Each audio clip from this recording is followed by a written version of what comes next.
I love fans. Fans love me. It's a love connection. We have a connection that will never be severed by anybody, not by your significant other, not by your family, not by your pet. It is the truest of love. The love that you receive from me is a love greater than any love that you could ever imagine. Thank you, engineer. A value-added gameplay overload. Thank you. Wonderfully timed.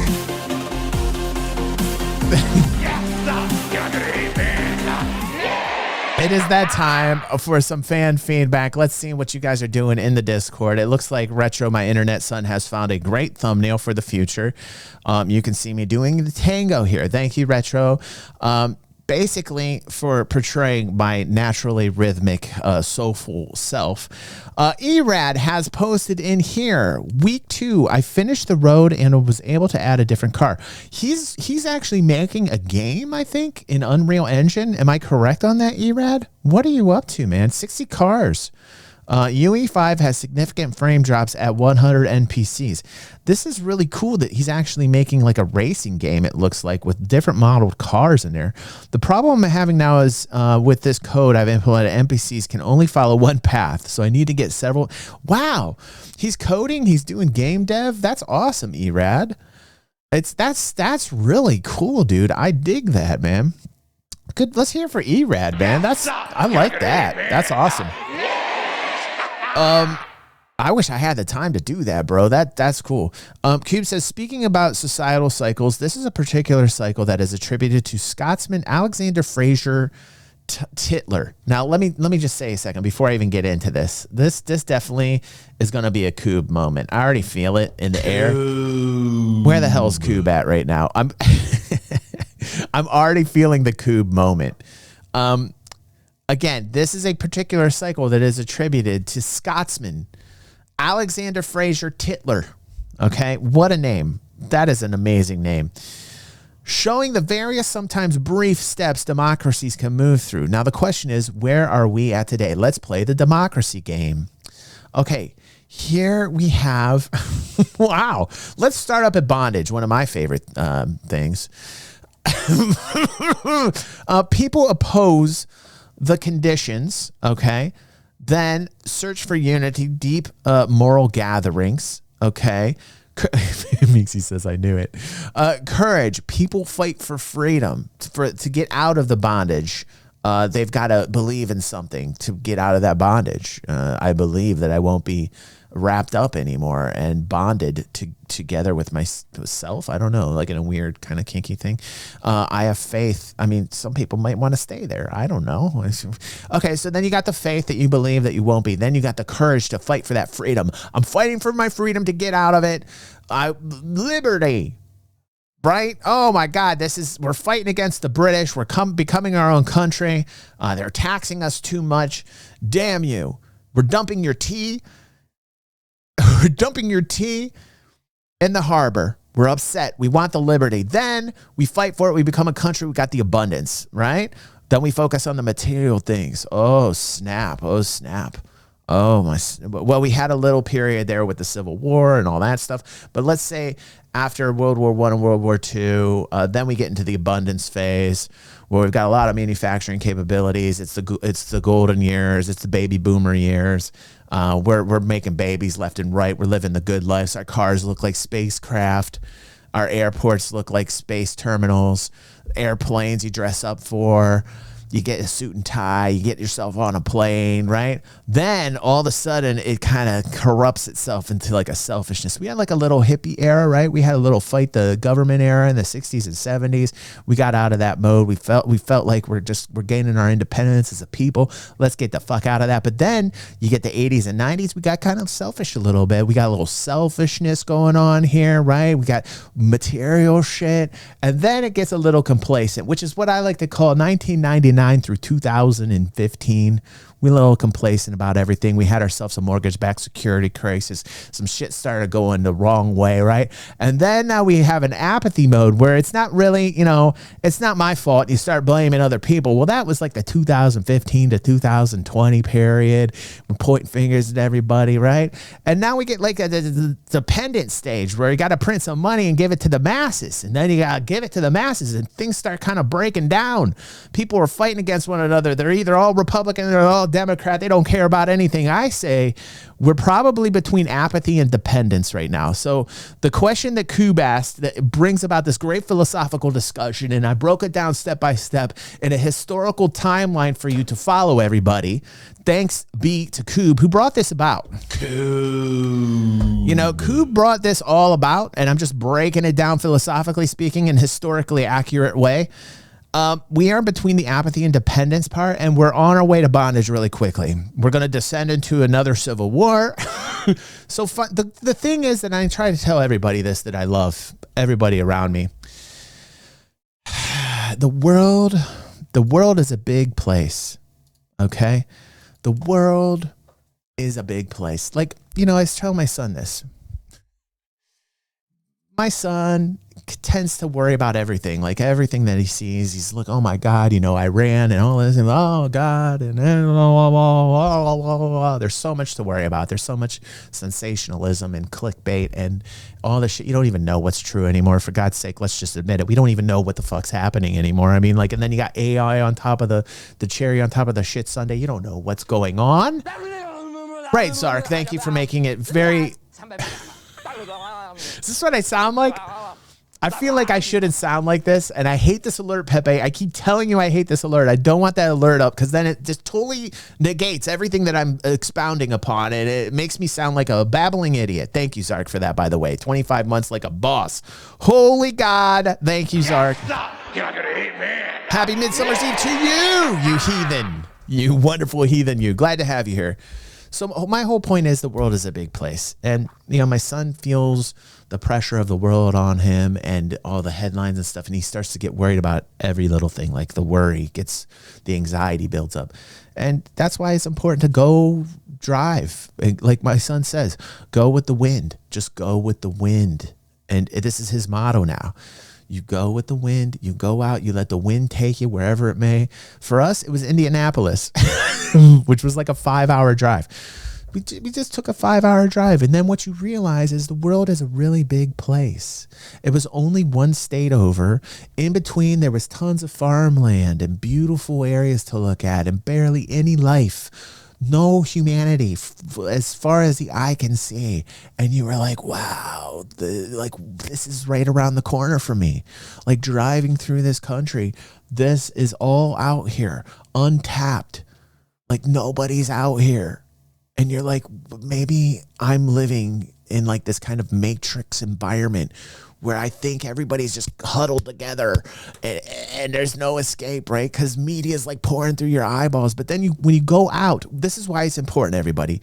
The whole teaching of this, and that what I think Kube is really trying to say is, regardless of where you think you're at society, as a society or as a culture, right? Shit could be breaking down around you everywhere as far as the eye can see on media. But if you take the time to go out and experience the world and see how big it is and see how small you are, well, you got yourself a recipe for success. Can I get an amen, everybody? Yes, sir. You're not gonna amen. Yes. Where's my amens? That was a really uplifting speech. Thank you, LetsGo. Like, where's my amens at? You go out into the world and you touch some grass. Yes, sir. You're not gonna amen. Don't confine yourself to everything that the screens are pushing through your eyeballs. Don't limit yourself to just the things that you see on the liquid diodes, okay? Take some time out, and if it gets too hectic and you find yourself worried about every little thing, really look how big your surroundings are. Really go out there and experience it firsthand, and then you realize how silly we are. You literally realize how silly we are. But you also realize that at any moment, like a nuke could come down because they have crazy range. I'm sorry. Did I ruin it? Did I ruin it, Pepe? Pepe, did I ruin it? I ruined it, didn't I? I ruined the whole thing? Okay, next. All right, sorry about that, everybody. I totally went the other way with it. I'm so sorry about that. Okay, now...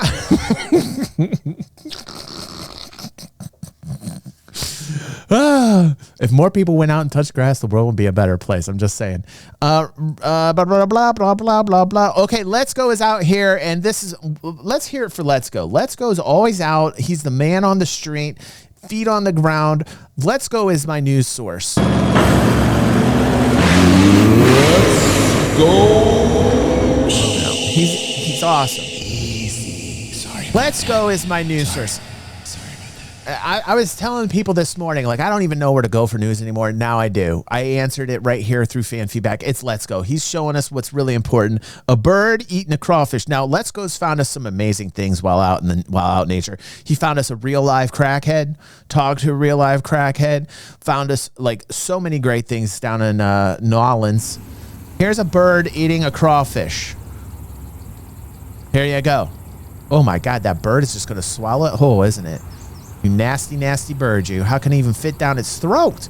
That crawfish looks way too big for that bird. I mean, what? Like, okay, wait a second. Does he swallow this? Now I'm totally intrigued. What happens here? What's the end of this story? He swallowed it. The motherfucker swallowed it. Look at him digesting it in his throat. He can't even get it down his throat. He's going to yak it up. He's going to yak it up. No. Motherfucker just washed it down with some vegetables. That motherfucker just said, you know what would go great with this crawfish? Whatever this thing is on the ground here, I'm going to veggie this motherfucker down. Wow, let's hear it for this bird. This bird is fucking hardcore. Wash it down with some vegetables, man. And, you know, this just goes to show you why teeth are so important. I mean, like, I would hate to just have a beak. It would be very difficult to have a beak. Where it's like I couldn't chew. Chewing is actually something that birds should be able to do. God has a cruel sense of humor, man. Give birds some teeth. That would be horrifying, actually. Birds with teeth. Fuck. Sorry. Don't do it. Don't do it.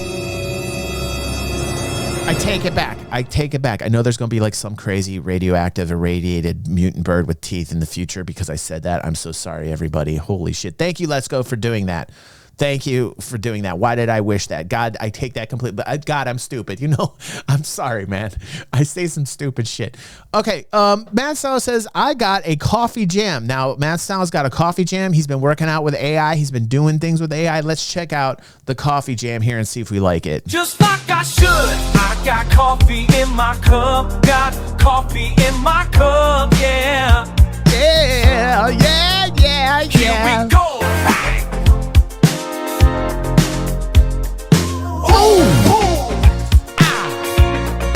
Coffee in my cup. My favorite part. It's gonna make me so much better. Oh, in the concept. What we did in the 80s jam to that? Holy shit. Oh shit. Damn MadStyle. Damn MadStyle. You worked on that, bro. That is absolute fire. That's going on the album. Listen, I remember the original. Listen, the original was great, and it was sung by me, the Banana Fountain here, who comes up with crazy cool jams, crazy cool beats. I mean, I do. Banana Fountain. I do. But this. Oh,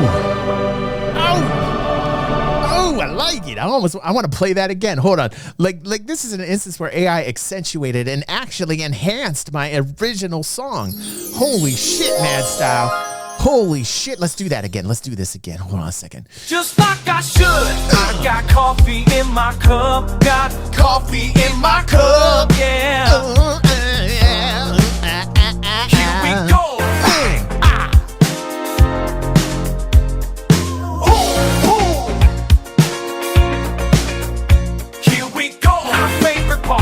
Gonna make me feel so much better.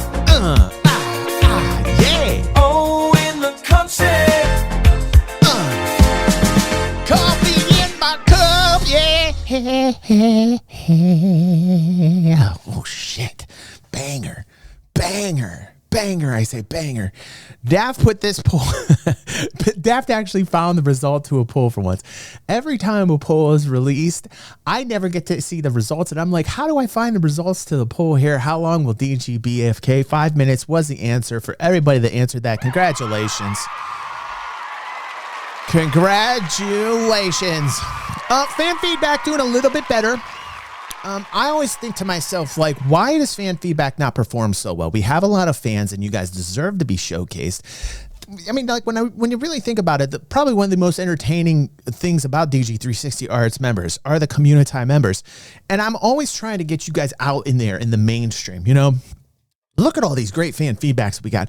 I mean, Fingers with his character creation, making a perfect modeling of himself in a game. You've got Retro playing guitar for us. You've got fucking Java out with her mom vacationing. You've got Engineer hunting in the mountains and being a Viking. You've got MadStyle's wonderful creations with animations. You've got me in the coffee song that you just heard reanimated. You've got Adam from Viva La Dirt League telling everybody that he watches DG360. You got MadStyle making 3D printed amazing. I mean, like, everything about fan feedback is completely caffeinated. Why are the views so lackluster? It just drives me crazy. You all deserve to be famous. All of you deserve to be famous. I'm not the famous one. You're the famous ones. I suck compared to you. Okay, here we got the DG. Uh-oh. Is this the quintet? I feel like this is something where I'm going to have to add to. This is something that Fingers has been working on for quite a while now. We have 4 of me singing here. Hold on. I'm going to probably have to move myself. Hold on a second. Let's see what we've got. The configuration. Okay, I'll nestle myself in down here. Now, I'm going to hear this the first time with all 4 of me together. The 5th is probably the most important instrumental piece to all of this. I remember that I wanted to say I wanted to go lower on this. I'll go with like a baritone on this, but I might hit it with a little piccolo, a little. But let's listen to it first. Hold on a second. That's like dun dun dun dun dun dun dun dun dun dun dun dun. Kube, Kube, Kube, Kube.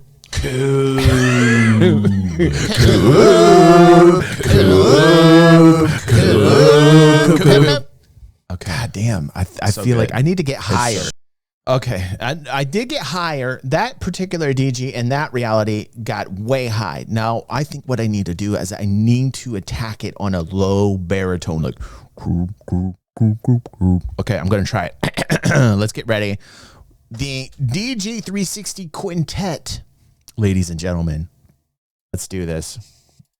That's like dun dun dun dun dun dun dun dun dun dun dun dun. Kube, Kube, Kube, Kube, Kube,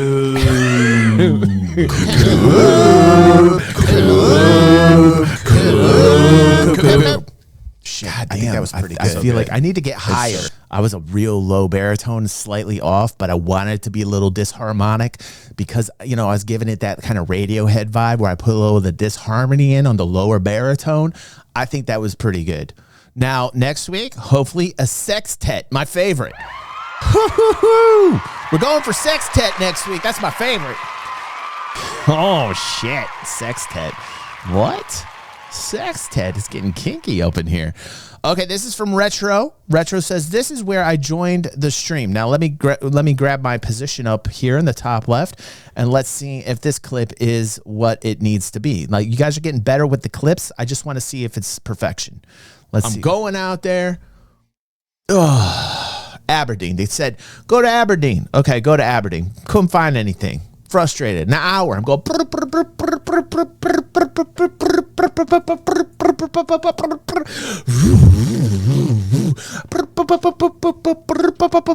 Go to it. I can't do anything with it. It's for minors. It's for a prospector.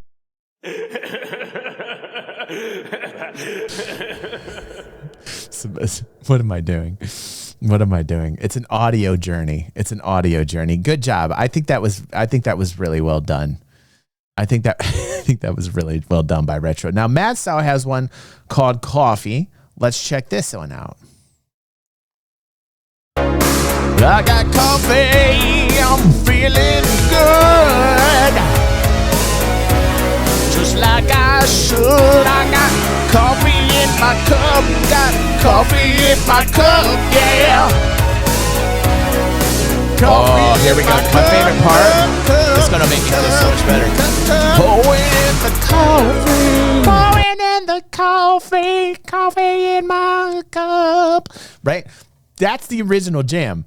That's the original jam. Wow, that was really good. I don't know what's better, that one or the AI. I could do so much with that original jam. Thank you, MadStyle, for just showing me how amazing I am. I mean, that is very much a skill right there. Thank you, MadStyle. Good clip. You got the quintet already? You got the quintet? Oh, shit. Fingers is ready with the quintet for next week. We're going to do the sextet next week. Holy shit. The sextet is almost upon us, man. Here is a clip just from today from Jump 2, and he's calling this harsh mode. Okay, harsh mode. I think you should lose everything. I think you should be taught a lesson. I think there needs to be lessons. Boy, I do come up a little bit harsh. That's my view and stance of MMOs. And it is a harsh mistress, my opinions. It is a harsh mistress. My opinions are definitely a harsh mistress. So that, ladies and gentlemen, I got to say, I think that's been another successful fan feedback. Let's hear it for everybody here that makes fan feedback possible. You, the fans, I love you. The connection that we have, there is no love greater. It's fan feedback. It's fan feedback. It's wonderful. It's fan feedback. It's fan feedback. It's fan feedback. I love fan feedback. Holy shit, another banger of a fan feedback. You know, I think it's one of my favorite segments of the morning show. I love when I do fan feedback and see what everybody's up to. The more you guys post in fan feedback, the better. I could literally do like an hour segment to fan feedback and have the best time in the world. Fan feedback, I think, is one of my most favorite things about the morning show. It really is.